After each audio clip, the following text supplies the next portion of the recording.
ভাবছেন আমি চায়নাতে? আরে না না, এটা চায়না না, এটা হচ্ছে সারনাথ, যেটা কি বানারসে অবস্থিত।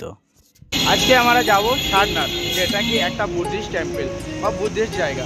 সেই জায়গাটাকে কভার করবো আজকে বানারস থেকে। বানারসে এখন আমি ক্যান্টে বা বাস স্ট্যান্ড বা রেলওয়ে স্টেশন, সে বানারসের রেলওয়ে স্টেশন থেকে 13 কিলোমিটার দূরে এখানে জন্য সিটি বাস পাওয়া যায়, সিটি ইলেকট্রিক বাসগুলো, সেগুলোতে যাবো। কত টাকা ভাড়া নিচ্ছে সেটা শেয়ার করবো, কতটা টাইম লাগছে আর এবং জায়গাটা কেমন, সব কিছু শেয়ার করবো আজকের এই ভিডিওতে।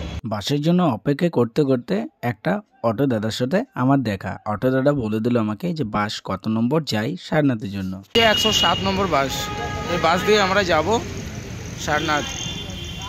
107 নম্বর নাম্বার করা আছে।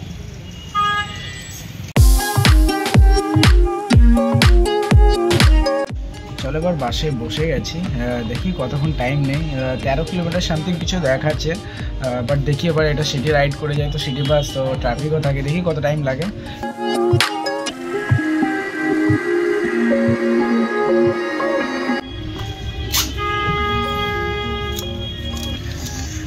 তো এই আমাদের টিকিট, এই বাসের টিকিটটা 25 রুপিস পড়লো।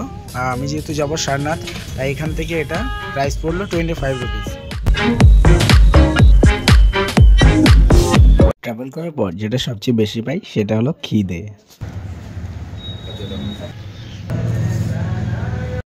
পৌঁছাই তো গেলাম সারনাথ, বাট এবার যাবো কোন দিকে?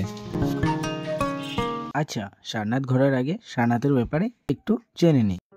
সারনাথ, যেখানে 528 খ্রিস্টাব্দে 35 বছর বয়সে গৌতম বুধ গয়া থেকে প্রথম জ্ঞান লাভ করার পর তার প্রথম ধর্ম শিক্ষা দিয়েছেন এইখানে।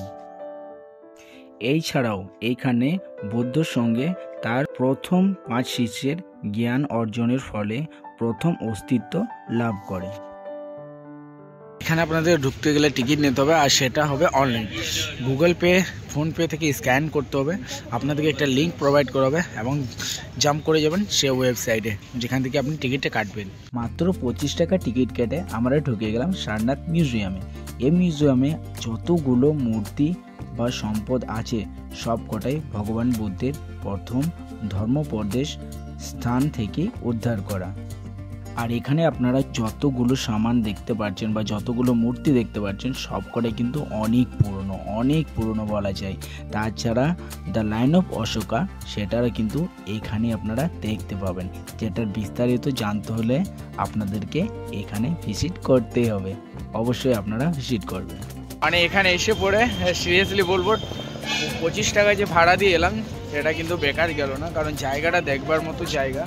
এখানে অনেক বুদ্ধিস্ট যারা রয়েছে তারা রয়েছে এখানে। তাছাড়া এখানে ফরেনার্সদের ভিজিট অনেক বেশি। এখানে যে গাইডগুলো রয়েছে, ভেতরে আমি গিয়েছিলাম, ওটা এখানে ক্যামেরা ভিডিওগ্রাফি এলাও নেই, বাট ভেতরের জায়গাটা জাস্ট সেরা। মানে অনেক এনসেন্ট পিরিয়ডের জিনিস কিন্তু এখানে রাখা আছে, অনেক ধরনের স্টোনের জিনিস কিন্তু রাখা আছে, মানে একটা দেখার মতো জিনিস। আর তাছাড়া যেটা মেইন হাইলাইট, যেটা অশোকা, লাইন অফ অশোকা, সেই সিম্বলটা এখানেই সেটা দেখতে পাওয়া যায়। সেটার বিষয়ে আপনারা এখানে জানতে পারেন সেটা বিষয়টা কি। তো জাস্ট দারুণ একটা ভেতরে। আমি তো বলবো বারাণসী এলে একবার আপনারা এই সারনাথ, নামটা ভুলে গেছি, এই সারনাথ কিন্তু টেম্পল আসবেই, কারণ এখানে একটা দেখার মতন জিনিস এই মিউজিয়ামটাই। তাছাড়া আর একটা ঘোরার জায়গা আছে, সেই জায়গায় আমি এখন আপনাদেরকে নিয়ে যাচ্ছি। একটা এন্ট্রি গেট, আপনাদেরকে স্ক্যান করাতে হবে যে টিকিট আপনারা করিয়েছেন।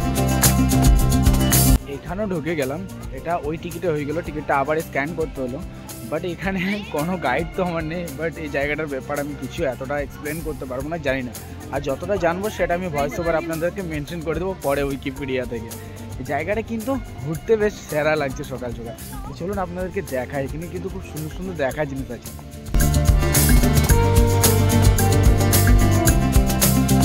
এই জায়গাটায় এলে কিন্তু সত্যি বোঝা যায় যে বুদ্ধিস্ট কালচার সেটা কিন্তু সত্যি একটা শান্তিপ্রিয় কালচার।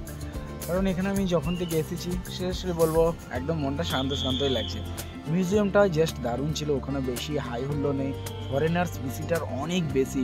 আর এখানে যত গাইডার আছে সব গাইডার দাদারা আরে ভাই ফার্সি ভাষা বলছে, ঠিক আছে, ল্যাটিন ভাষা বলছে, প্লাস কি যেন আরও যতগুলো শুনতে পেলাম আমি, হিন্দি ইংলিশ তো বলছে। বাপরে, মানে বলা যায় এখানে আমাদের ইন্ডিয়ার গাইডারগুলোকে স্যালুট ভাই।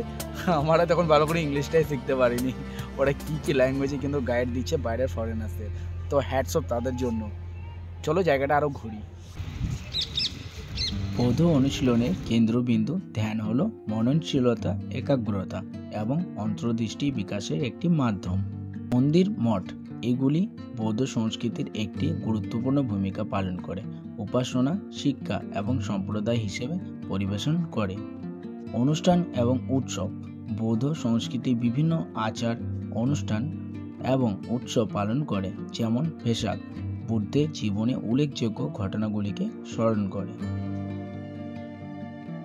শিল্প এবং মূর্তিবিদ্যা এবং চিত্রকর্ম সহ যৌধ শিল্প প্রায়শ আধ্যাত্মিক অর্থ বহনকারী চিহ্ন এবং চিত্রগুলিকে বিচিত্র করে।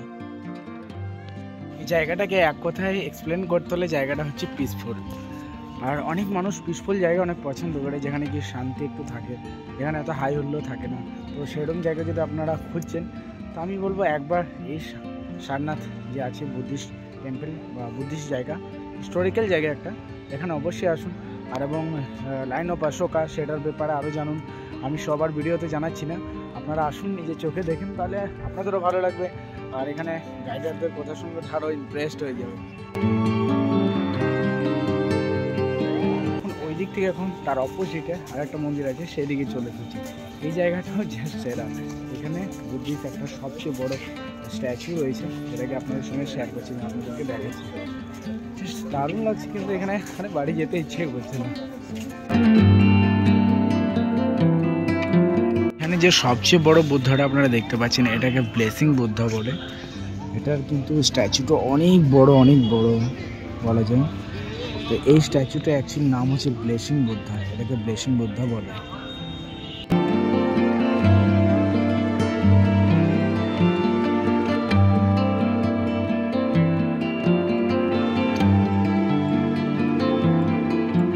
যতগুলো বুদ্ধার মূর্তি আমি আপনাদেরকে দেখালাম, স্ট্যাচুগুলো, সেগুলো সবকটার কিন্তু আলাদা আলাদা মিনিং আছে। মানে সবাই যে মেডিটেশন করে, সেই মেডিটেশনের কিন্তু সব আলাদা আলাদা কিন্তু পোজ আছে। সেগুলো হয়তো আপনার স্ট্যাচুগুলো ভালো করে ফলো করে বুঝতে পারবেন যে তার হ্যান্ডস কোথায়। যেরকম বুদ্ধার হ্যান্ডস এখানে থাকে, ছাতির কাছে, মানে বুকের কাছে, এবং আরও যারা আদার্স বুদ্ধাগুলো আছে সেগুলোর কিন্তু সব পজিশনসগুলো আলাদা। তো তাই সবারই কিন্তু একটা আলাদা আলাদা নাম আছে, যেটাকে আমার সবকটা জানাবার একটা ভিডিওতে সম্ভব না। তাই আমি জাস্ট একটু ইনফরমেশন আপনাদেরকে দিয়ে দিচ্ছি কি সব বুদ্ধা কিন্তু একই না, সব আলাদা আলাদা। আপনাদেরকে বুদ্ধার যতগুলো স্ট্যাচু দেখালাম সব কিন্তু আলাদা আলাদা। আমি ভাবিনি বানারস এসে পড়ে আমি বুদ্ধিস্ট কালচারের এতটা ক্লোজ যাব, বা বুদ্ধ যে কালচার আছে সেটা নিয়ে আমি এত কিছু জানবো। সেখানে গেলাম, আমি অনেকক্ষণ প্রায় ওইখানে ছিলাম। আমার ভালো লাগলো জায়গাটা, কারণ জায়গাটা ছিল অনেকটাই শান্তিপ্রিয়। জায়গাটা কেমন লাগলো, ভিডিও কেমন লাগলো, কমেন্ট করে অবশ্যই জানাবেন। যে এসেছিলাম বানারস ঘুরতে এসে একটা আলাদা ফ্লেভার পেলাম এই বানারসের এই মাটিতে। একটা নতুন জায়গা, বুদ্ধিস্ট কালচার আপনাদেরকে দেখাবার চেষ্টা করলাম। তাছাড়া কেমন লাগলো ভিডিওটা, বাস আর কিছু জানতে চাই না, কমেন্ট করে অবশ্যই জানাবেন। আমারও খুব ভালো লাগলো এই জায়গাটা এসে পার্সোনালি। তো চলুন দেখাবে অন্য কোনো ব্লগে, আজকের জন্য বসে এইটুকু, বাই।